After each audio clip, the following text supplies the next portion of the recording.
What's up, guys? I'm Aaron for InCrowd, and we're going to discuss Entergalactic, Kid Cudi's new companion piece of a film that is supposed to accompany his album Entergalactic. Let's get it.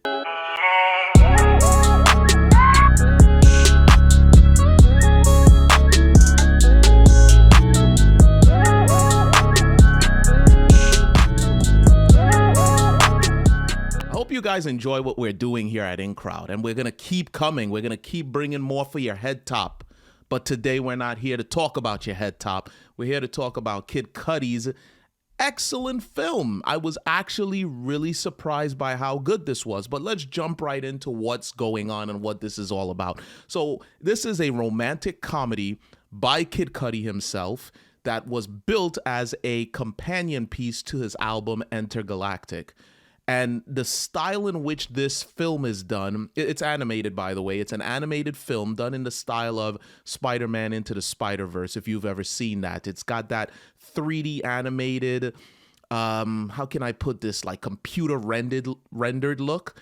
And that style works really well for this. It's got this very just stylistic look that really works. It's very modern. The characters are very modern. The characters are very black. And I say that in the sense of a lot of things that are happening in the culture today is reflected here. And you would have to be a part of the culture to know about some of these nuances, like, I don't know, burning sage and just things like that. It does a really good job of embracing and bringing forward what you would expect from, say, a Gen Zer or a millennial. But let's go ahead and just get a little bit into this because it's got an actual cast of characters here. We've got Kid Cudi, we've got Jaden Smith, we've got 070 Shake, and we've got Vanessa Hudgens, as well as a few other characters here that are voicing the characters. I was actually very much surprised to see one of his friends was Ty Dolla $ign. It was extremely surprising to see this list of characters. And just to let you guys know, this was only, at least based on what I'm seeing from the title, it's only part one of what I believe is going to be a 4-part series. So me personally, I am extremely happy about this, and I'm looking forward to seeing what he does in terms of the future episodes of this, as well as the albums that are going to be companion pieces to this film. I have to say, Miss Cudi, this was a good one. I was very surprised and I'm very happy by this. As you can see, I'm jazzed up. I love animation. And in my opinion, for you to enjoy this, there's 3 things you have to enjoy in order to like this film. You have to enjoy animation. You have to enjoy Cudi's music, and I'll talk about that right after this. And you have to enjoy romantic comedies. Not so much romantic comedies only, but you have to enjoy films that are based around the subject of love. So, as I mentioned, we're going to jump right into the musical element of it. And I think personally that is the reason why this film works so well for me. I love music, and I love Cudi's music. I've listened to virtually all of his projects, except for about 2 of them that were just wasn't good at all. But he's back, and he's been back. His project from last year is one of the best projects I've heard in a long time as well. Can't remember the full name of it, but we're here to talk about Entergalactic.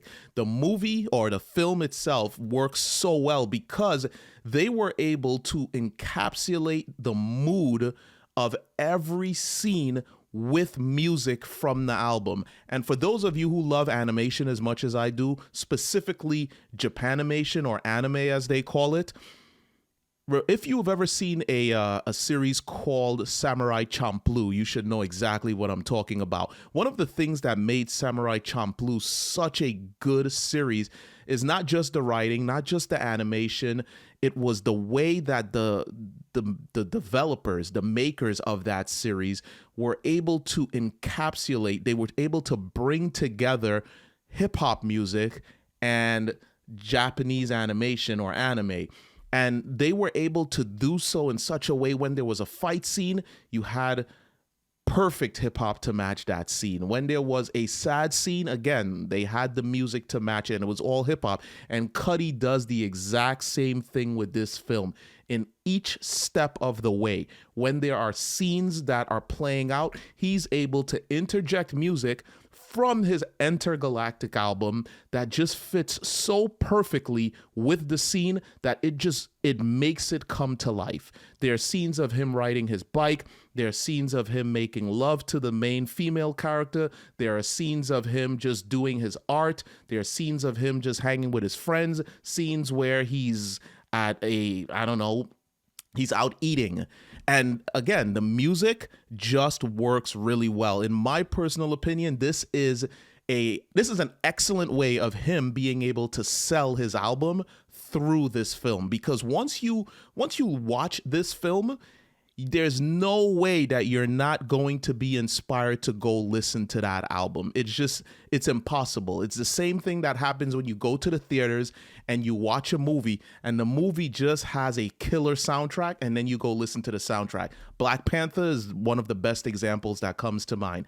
That film had a soundtrack that was put together by TDE, the same label that has Kendrick Lamar, and because of that soundtrack in the film, a lot of people went and checked out that actual soundtrack itself, and it was a good soundtrack. So this is what that film does for Kid Cudi's Entergalactic album. So the film itself is a 92-minute running film. It's a romantic comedy. It's a classic boy meets girl story. There is conflict that takes place here. And of course, there's always conflict resolution. And they do a very good job of being able to hash that out in the form of episodes. Even though it's a 92-minute running film, they do break it up into episodes as the film goes along. And when you watch it, you'll see how it's done. It's seamless.